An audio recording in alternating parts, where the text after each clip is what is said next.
اس زمانے میں عرب کا دستور یہ تھا کہ جب ان کے ہاں کوئی بچہ ہوتا تو وہ دیہات سے آنے والی دائیوں کے حوالے کر دیتے تاکہ دیہات میں بچے کی نشو و نما بہتر ہو اور وہ خالص عربی زبان سیکھ سکے۔ دائیوں کا قافلہ مکہ میں داخل ہوا۔ انہوں نے ان گھروں کی تلاش شروع کی جن میں بچے پیدا ہوئے تھے۔ اس طرح بہت سی دائیاں جناب عبد المطلب کے گھر بھی آئیں۔ نبی کریم صلی اللہ علیہ وآلہ وسلم کو دیکھا، لیکن جب انہیں معلوم ہوا کہ یہ بچہ تو یتیم ہے تو اس خیال سے چھوڑ کر آگے بڑھ گئیں کہ یتیم بچے کے گھرانے سے انہیں کیا ملے گا۔ اس طرح دائیاں آتی رہیں جاتی رہیں۔ کسی نے آپ صلی اللہ علیہ وآلہ وسلم کو دودھ پلانا منظور نہ کیا، اور کرتی بھی کیسے؟ یہ سعادت تو حضرت حلیمہ کے حصے میں آنا تھی۔ جب حلیمہ مکہ پہنچیں تو انہیں معلوم ہوا کہ سب عورتوں کو کوئی نہ کوئی بچہ مل گیا ہے، اور اب صرف وہ بغیر بچے کے رہ گئی ہیں، اور اب کوئی بچہ باقی نہیں بچا۔ ہاں، ایک یتیم بچہ ضرور باقی ہے جسے دوسری عورتیں چھوڑ گئی ہیں۔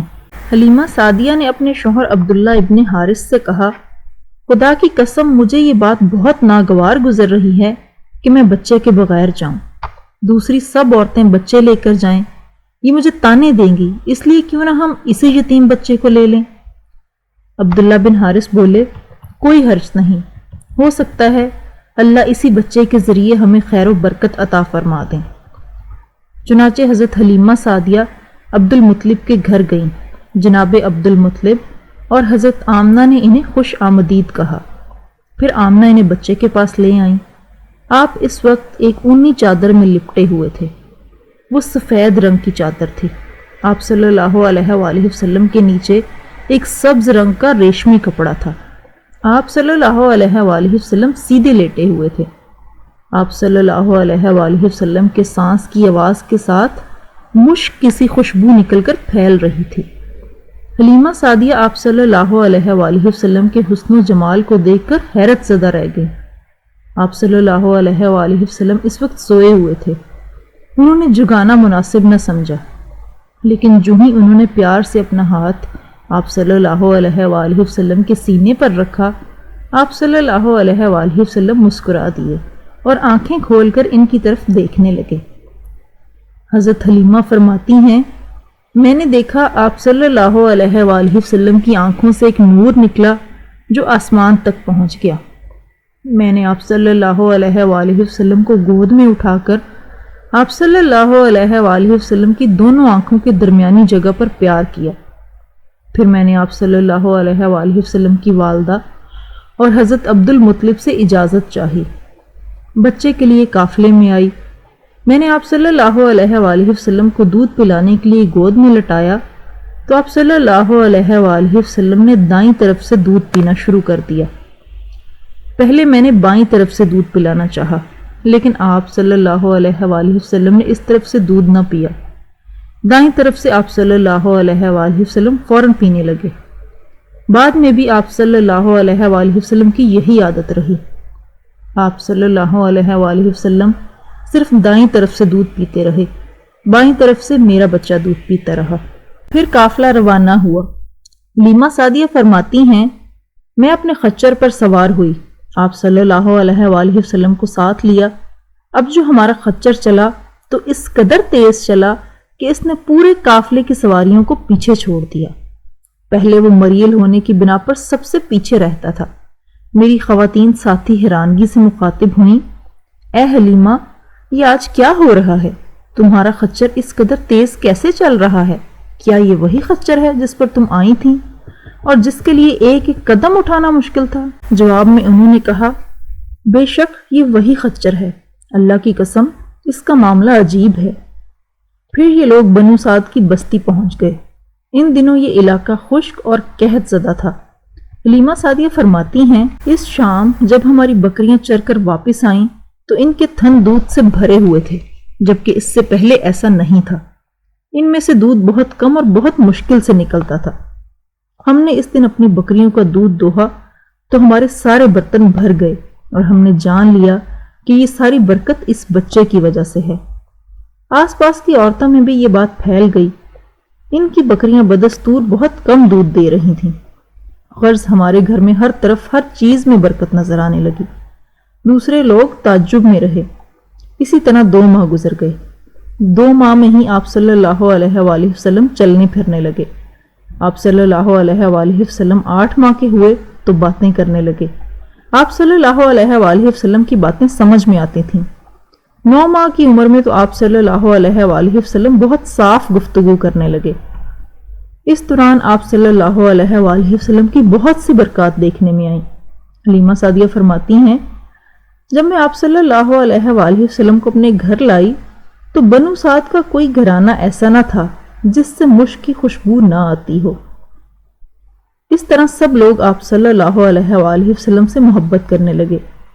جب ہم نے آپ صلی اللہ علیہ وآلہ وسلم کا دودھ چھڑایا تو آپ صلی اللہ علیہ وآلہ وسلم کی زبان مبارک سے یہ الفاظ نکلے جن کا ترجمہ ہے، اللہ تعالیٰ بہت بڑا ہے، اللہ تعالیٰ کے لیے بے حد تعریف ہے اور اس کے لیے صبح شام پاکی ہے۔ پھر جب آپ صلی اللہ علیہ وآلہ وسلم 2 سال کے ہو گئے تو ہم آپ صلی اللہ علیہ وآلہ وسلم کو لے کر آپ صلی اللہ علیہ وآلہ وسلم کی والدہ کے پاس آئے۔ اس عمر کو پہنچنے کے بعد بچوں کو ماں باپ کے حوالے کر دیا جاتا تھا۔ ادھر ہم آپ صلی اللہ علیہ وآلہ وسلم کی برکات دیکھ چکے تھے اور ہماری آرزو تھی کہ ابھی آپ صلی اللہ علیہ وآلہ وسلم کچھ اور مدت ہمارے پاس رہیں۔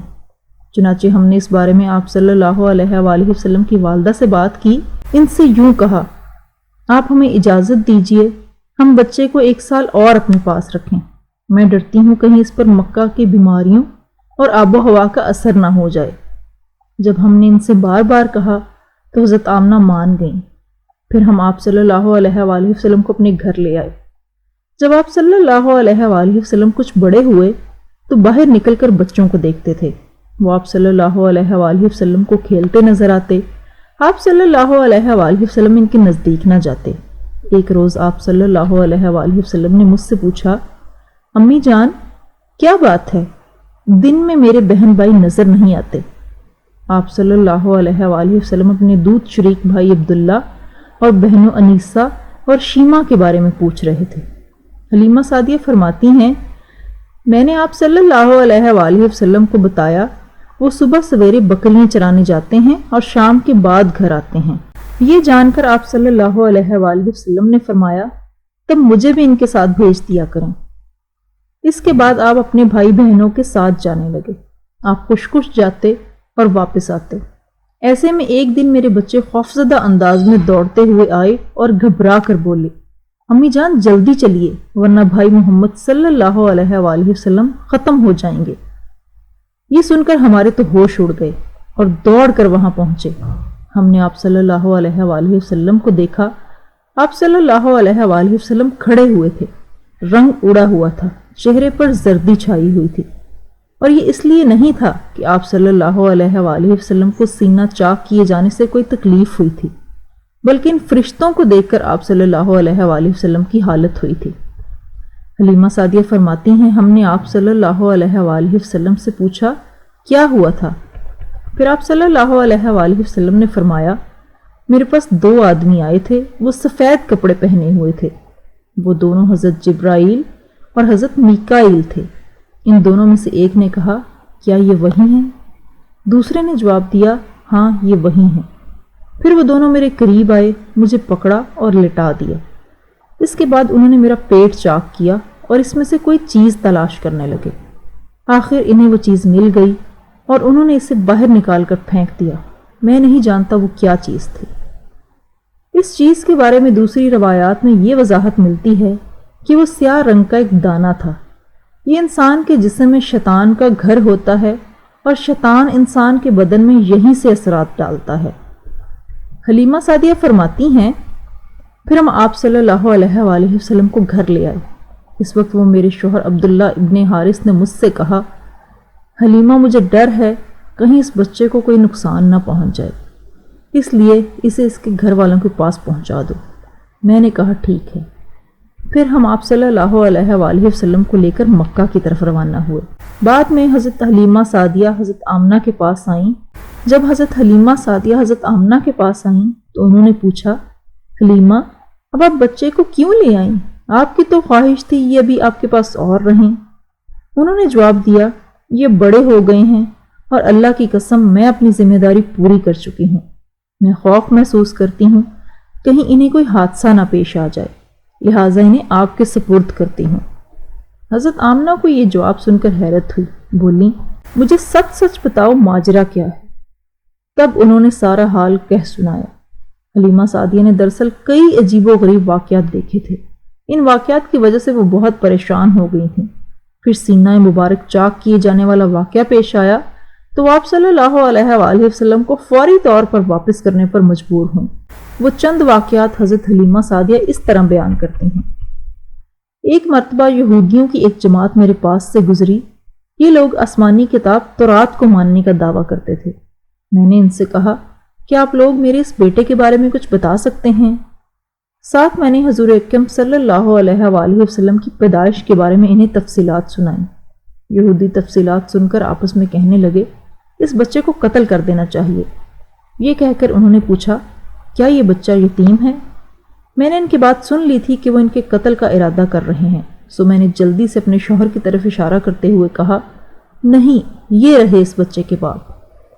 تب انہوں نے کہا اگر یہ بچہ یتیم ہوتا تو ہم اسے ضرور قتل کر دیتے۔ یہ بات انہوں نے اس لیے کہی کہ انہوں نے پرانی کتابوں میں پڑھ رکھا تھا کہ ایک آخری نبی آنے والے ہیں، ان کا دین سارے عالم میں پھیل جائے گا، ہر طرف ان کا بول بالا ہوگا، ان کی پیدائش اور بچپن کی یہ علامات ہوں گی اور یہ کہ وہ یتیم ہوں گے۔